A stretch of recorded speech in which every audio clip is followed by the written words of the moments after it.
2 gyermekem van, mind a ketten ugyanabban a budapesti Pesti kórházban születtek. Az első gyermekem, a kislányom 2022-ben született, az ő születésére elég sokat készültem, és úgy éreztem, hogy szükségem is van arra, hogy felvértezzem magam egyébként olyan tudással, hogy majd ott a kórházban, hogyha eljön az idő, akkor mi vár rám, mire készüljek. Voltak dolgok, amiktől eléggé tartottam. Nekem az egyik ilyen nagy aggodalmam például a gátmetszés volt, hogy lesz-e, nem lesz, mi lesz. A másik pedig az, hogy a szabad testhelyzet választás, hogy mennyire van erre lehetőség. És meg is kérdeztem egyébként az orvosomat, aki ebben a kórházban dolgozik, és az ő magánrendelésére jártam, és megkérdeztem őt is, meg egy szülésznő ismerősömet is erről, hogy mi a véleményük, és mind a ketten azt mondták, hogy hát ez a gátmetszés ez olyan, hogy első szülésnél ne számít csak arra, hogy nem lesz, hogy szokott lenni, hogy szinte ez kötelezővé tennék, hogyha lehetne, mert hogy a test az még itt nem áll készen a szülésre, és a szövetek mások. És akkor ezt így nem is értettem, hogy hát a szövetek azok így pont, hogy a fiatalabbaknál, vagy nem tudom, hogy rugalmasabbaknak gondoltam, de hát nem mondtam rá semmit. A szabad testhelyzetre pedig azt mondta az orvosom, hogy higgyem el, hogy ott abban a szituációban nem fogok ezzel foglalkozni. Neki az a tapasztalata, hogy nem szoktak a nők ezzel foglalkozni, mert azt se tudják éppen, hogy mi van, és olyan fájdalmaik vannak, hogy jó lesz az nekem úgy, ahogy általában ott úgy kijön a helyzet. És akkor így nagyon meglepődtem rajta, mert ez egyébként fiatal, szimpatikus orvos volt, akihez jártam, és azt hittem, hogy teljesen az ellentétét fogja mondani, de hát megköszöntem, és akkor el is jöttem a magánrendelésről, hogy hát jó, akkor ne számítsak túl sok jóra, de hát majd lesz, ami lesz.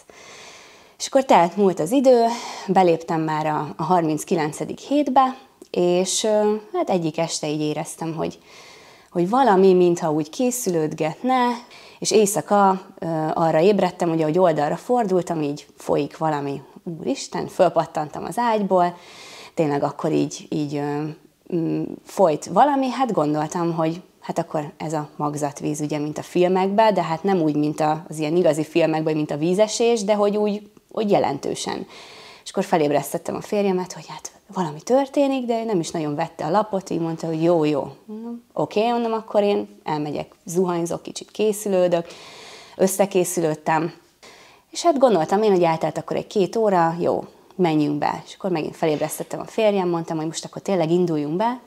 Jó, oké, bementünk. És mondták, hogy na hát akkor fölveszik az adatokat, jött ugye az adminisztráció, de hát én úgy nem éreztem semmit egyébként, nem történt akkor. Semmi, nem voltak fájásaim, abszolút semmi nem volt. Ugye ez éjszaka volt, mondták, hogy a férjem nyugodtan menjen haza, ha lesz valami, akkor jöjjön vissza, próbáljak meg pihenni.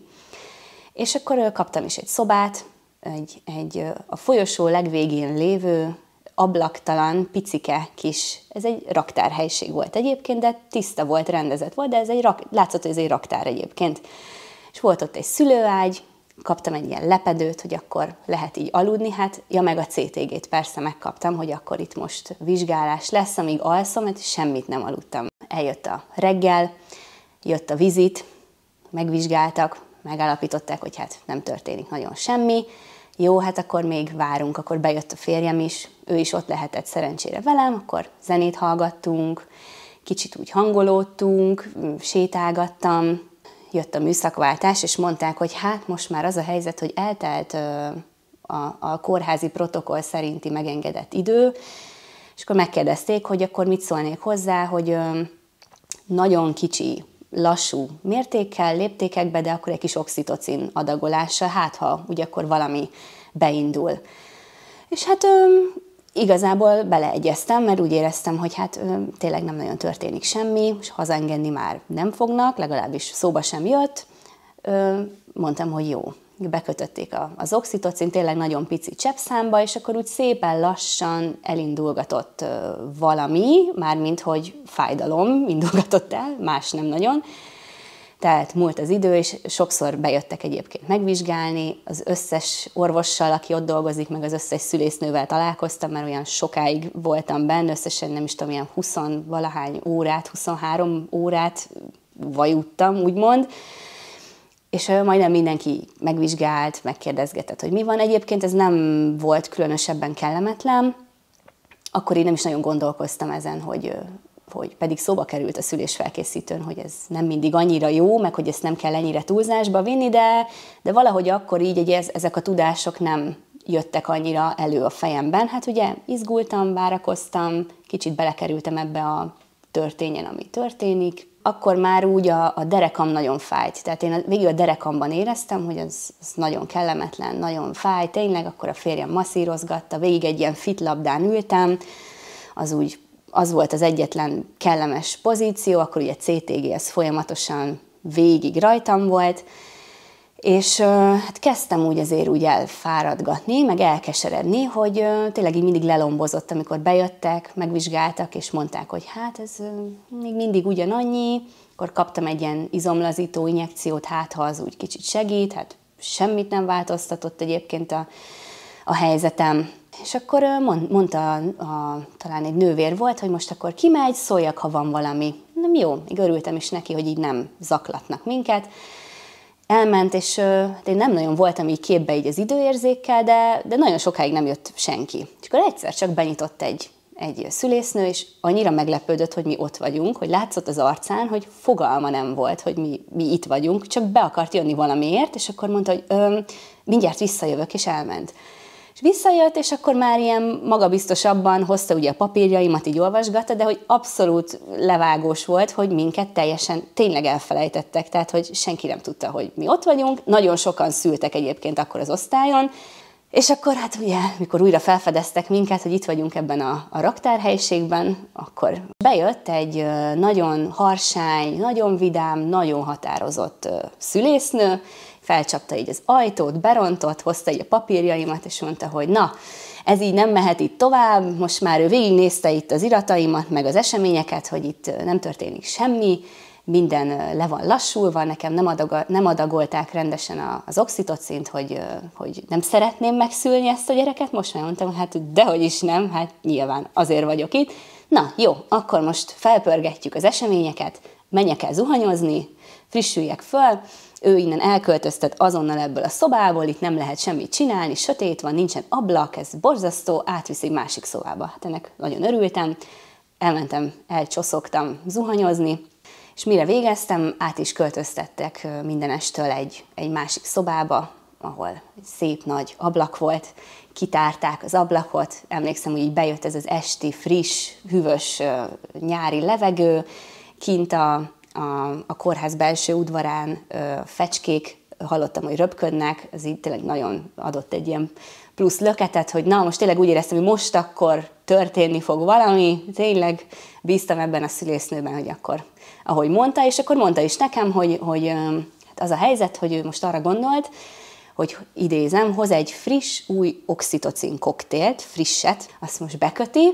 felnyomja, és itt fél órán belül gyerek lesz.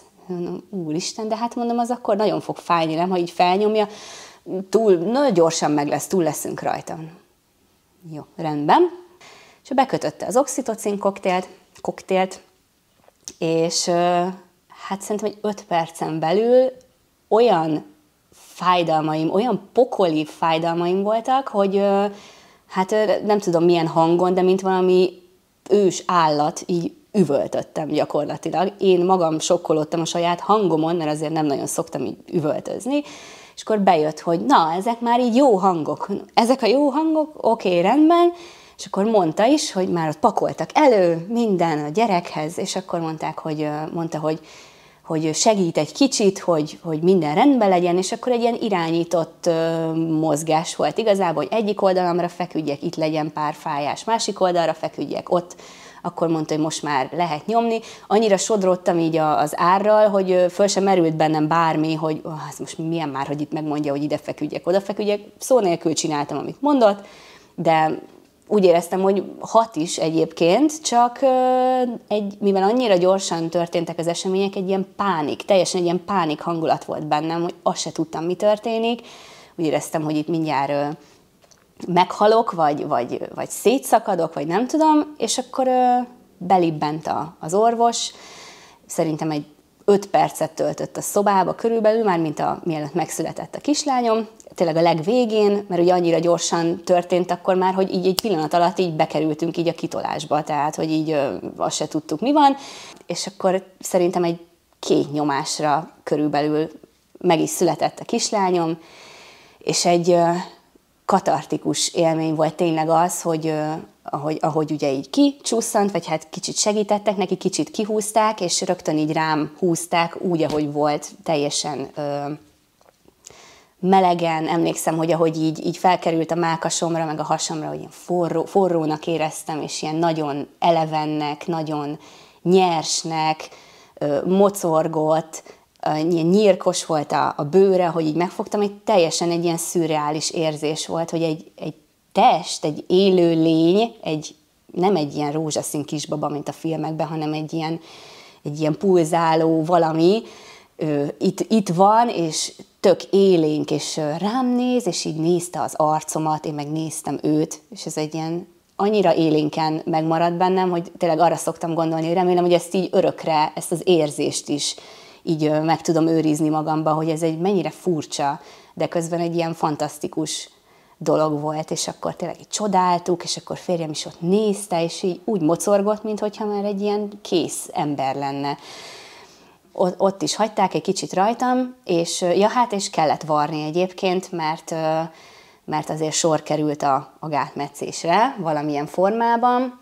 Azt hiszem, én ott egy ponton valamikor megkérdeztem, hogy a gátvédelem, és akkor mondták, hogy hát próbálják persze, de hogy nem ígérnek semmit, meg azt mondta a szülésznő, hogy hát ő úgy látja, hogy ilyen nagyon világos bőrű vagyok, ez összefügg a gátmetszéssel, én nem tudtam, hogy lehet, hogy ezért szükség lesz rá, de majd a doktor úr, jó. És hát úgy látták, hogy szükség volt rá, én ezt nyilván nem tudom, nem biztos, hogy szükség lett volna rá, és akkor ugye, de nem fájt, vagy hát akkor ott nem éreztem. És akkor összevart az orvos, túlestünk rajta, és akkor elvitték megvizsgálni kislányomat, ugye lemérni, amit ilyenkor szükséges, a férjem mehetett vele, és hát a bentlétünk az elég döcögős volt, meg az volt nekem lelkileg inkább nehéz egyébként, mert nem volt tejem, amíg bent voltam a kórházban, és erre én úgy nem nagyon készültem föl. Tehát úgy éreztem, hogy felkészültem a szüléssel kapcsolatos dolgokra, de a szülés utáni gyermekágyas szakaszra úgy valahogy nem nagyon. És ott nagyon sok minden ilyen új dologként ért, ez is, hogy nem volt bent tejem, ezen úgy szorongtam, hogy nincsen, nem tették ezt szóvá, hogy ez gond lenne, sőt, inkább szerencsére azt mondták, hogy majd lesz, semmi gond, tegyem sokszor merre, jött folyamatosan a szoptatási tanácsadó, aki fantasztikus volt. Aztán jött egy ilyen 10 hónapos mély repülés, amiatt, hogy borzasztóan rosszul aludt éjszaka a kislányom, rengetegszer kelt, számtalanszor, és nem nagyon virrasztott, de mondjuk egy éjszaka 20-szor simán fölkelt, 15-20-szor biztos, hogy fölébredt. Én emiatt semmit nem tudtam egyáltalán pihenni, mindig az volt, hogy mire pont elaludtam volna, addigra pont ő felkelt, ez borzasztóan nehéz volt, és így kerestem az okokat, hogy mi lehet mögött, mindent kipróbáltunk, mindent elolvastunk, nem derült ki soha egyébként, hogy ezt mi okozta, lehet, hogy csak ilyen idegrendszeri éretlenség lehet, és ez azért úgy rányomta a bélyegét az első évünkre, de szerencsére azért túl átvészeltük, és utána már eljött egy ilyen boldogabb szakasz. A második gyerkőcünk pedig 2024-ben született, a kisfiunk. Hát ez a terhesség egészen más volt, mint a kislányommal, ami egy ilyen könnyed terhesség volt ugye az első, a másodiknál bejött ez a terhességi cukorbetegség tünet, ami nem is maga a terhességi cukorbetegség volt kellemetlen, mert egyébként semmilyen panaszom nem volt, hanem a vele járó procedúrák, ugye mérések, de azért igyekeztem amennyire lehet így kitartani, de elég stresszes volt. És akkor ugyanúgy, mint a kislányom, a kisfiam is a 39. hét közepén indult meg. Ugyanaz volt, mint a kislányommal, hogy éjszaka valami folyik. De akkor már okosabb voltam, és már kicsit kétkedve fogadtam ezt, hogy jó, nem is biztos, hogy a magzatvíz, de ha a magzatvíz, megtanultam már az első szülésemből, hogy akkor se kell berohanni, nyugodtan el lehet lenni, felhívtam a dúlámat, mondtam, hogy mi van, mondta, hogy jó, rendben, maradjak csak otthon, pihenjek, szóljak, hogyha van valami. És akkor eltelt így egy nap, nem volt semmi. És akkor kicsit azért így aggódtam, hogy most, ha ez mégis a magzatvíz, akkor mi van, újra termelődik-e, vagy sem. Elmondtam így az aggájaimat a dúlának, és megbeszéltük, hogy bejön velünk, ha én szeretném, és bemehetünk egy vizsgálatra, menjünk be a kórházba, ha engem ez megnyugtat. Be is mentünk este, és elmondtuk, hogy miért jöttünk, mondták, hogy rendben, megvizsgálnak, egy nagyon aranyos szülésznő volt bent, meg is vizsgáltak, és mondták, hogy hát, szerintük ez még nem a magzatvíz, menjek nyugodtan haza. És annyira meglepődtem, úgy megörültem neki, már szedtem is a cuccomat, és mondták, hogy hát ez több nap is lehet, de hogy lesz valami, de hogy még nincsen, nyugodtan menjek haza. Haza is mentünk, este 10-re értünk haza, és hát akkor mondtam, hogy pihengetnék. A dúlám megmasszírozott, ez nagyon, nagyon szuper volt, adott egy ilyen ellazító masszást, és akkor ő is hazament, és mondta, hogy ha bármi van, akkor szóljunk. És akkor lefeküdtünk aludni, benyomtam a tévét, és így félálomban néha így nézegettem, egy ilyen természetfilm ment a polipokról, erre teljesen emlékszem, hogy a polipok ott úszkáltak, és akkor éreztem, hogy úgy azért úgy van valami, de hát én arra számítottam, hogy a fájások azok olyanok, mint a filmekben, hogy akkor ott nagyon sóhajtozunk, meg szuszogunk, egyre rosszabb, ott nem találjuk a helyünket, nem tudunk feküdni, de én feküdtem az ágyban, így az oldalamon, kicsit fájt a derekam, aztán nem fájt, aztán megint fájt, kicsit jobban, aztán megint nem fájt, de csak így ennyi történt. Akkor néha úgy rendesen fájt, akkor föl kellett ülnöm, akkor így nyomkodtam a hátam, de visszafeküdtem. Férjem az semmit nem is vett észre, aludt boldogan mellettem, és akkor elgondolkoztam, hogy de mi van, ha ezek fájások. Egyébként, hogy a mesterséges fájdalom, meg a természetes fájdalom az összesen hasonlítható. Ez teljesen különbözik egymástól. És azt úgy durva volt ezért megtapasztalni. És akkor egyszer csak így hirtelen nagyon elkezdett fájni. És akkor megijedtem, hogy most lehet, hogy ezek tényleg fájások, és ha 3 perces fájások, akkor nekem már nem is kéne itt lennem gyakorlatilag pizsomában otthon. Fölkeltettem a férjemet, hogy hát szerintem így most azonnal akkor így be kéne menni. És elindultunk a kórházba, ami így főleg így éjszaka egy ilyen 7-8 perces út volt csak egyébként, tehát nagyon hamar odaértünk, de úgy éreztem, hogy soha nem fogunk odaérni, és teljesen azt éreztem, hogy olyan lesz, mint a filmekben, hogy én a kocsiban fogok megszülni, és ezen nagyon sokszor előtte poénkodtam is, hogy én nem akarok kórházba menni, inkább megszülöm a kocsiba. Ezt így néha így mondogattam, és akkor így mindig nevettünk rajta. De kezdett így valósággá válni, hogy mi van, hogyha tényleg a kocsiba fogom megszülni. Repesztettünk be, és akkor gondoltam rá, hogy hívjuk a mentőket esetleg, hogy jöjjenek szembe velünk, de hát mit mondunk, hogy hol vagyunk éppen, mondom, mindegy, csak beérünk. És akkor beértünk szerencsére, leparkoltunk ott éjszaka a kórház előtt, csoszogtam, hát siettem, de hát nagyon nem tudtam menni. Fölmentünk a szülészetre, becsengettünk, és ugyanaz a szülésznő volt, akitől pár órája elköszöntem, ugye mondta, hogy hát pár nap múlva találkozunk, és így nagyon megörült nekem, hogy na, hát akkor mégis történik valami, visszajöttek. Én meg ott nyögdécseltem, igen, menjünk, nagyon rosszul vagyok, jó, hát azért, na, öltözzünk akkor pizsomába, mondom, nem, jön a gyerek mindjárt, jó, hát nem kell itt túlzásokba esni, húzzam föl a pizsomát, jó, felhúztam a pizsomát, megvizsgálta a szülésznő, és akkor így láttam az arcán, hogy így, és akkor szólt a doktornőnek, hogy figyelj, gyere ide te is, én így a mészájat, így azt nem, szerintem eltűnt, már nincs itt semmi. Jó, ő is odajött. Ja, tényleg nincs. Jó, azonnal akkor a szülőszobára be kell menni. Mondtam nekik, hogy már tolófájásaim vannak, tényleg. De hát ugye nem nagyon vették komolyan, azt gondolták, hogy jól van még egy anyuka, aki tóbégat össze-vissza, hogy nagyon fáj. Bementünk a szülőszobára, és a legszebb szoba volt, amiről én mindig álmodoztam, a legnagyobb szoba, amiben kád is volt, de hát ugye ismét ez nem történt meg, hogy a kádban én bekerülhessek a kádba, mert nem volt rá idő. Fölfeküdtem a szülőágyra, kapkodva ott pakoltak össze-vissza, és semmire nem volt szükség, de még egy karszalagot sem kaptam arról, hogy a kórházban én, mint páciens ott vagyok, beteg, semmit, se egy infúziót, se semmit egyáltalán. Volt, hogy egyszer szóltak, hogy most ne nyomjak, akkor azon így nagyon mérges lettem, hogy mi az, hogy ne nyomjak, nem tudok, nem nyom, nekem nem mondja meg senki, és azt hiszem ezt így mondtam is egyébként, de csak így nevettek rajta, és akkor tényleg ilyen rapid sebességgel megszületett a kisfiam, pikpak, férjemnek most nem volt semmilyen ilyen szerepe, hogy masszírozni kelljen engem, vagy borogatni, és akkor ott is megvolt ez az érzés, hogy ahogy így rám húzták a kisfiamat, és így megfogtam. Ő is nagyon eleven volt, nagyon élénk volt, borzasztóan fel voltam spanolva azon, hogy mi csak így bejöttünk, és így az ajtóba gyakorlatilag így megszültem a gyerekemet, semmire nem volt szükség, semmilyen gátmetszés, nem is jött szóba, mert ugye olyan gyorsan történt minden, hogy se oxitocin, ugye az elsőnél az nagyon megterhelő volt, meg az utólag azt rosszul éltem meg, hogy arra szükség volt, itt semmire nem volt szükség, kisfiam az kipattant, nem is sérültem egyébként, nem is kellett varni, nagyon fel voltam ettől pörögve, hogy ez egy mennyire jó élmény, és akkor úgy éreztem utána, hogy én, ha lesz még gyerekem, azt akárhol megszülöm, bárhol, egy parkban, a kocsiban, otthon, tök jó lenne, otthon, vagy bármi, tényleg.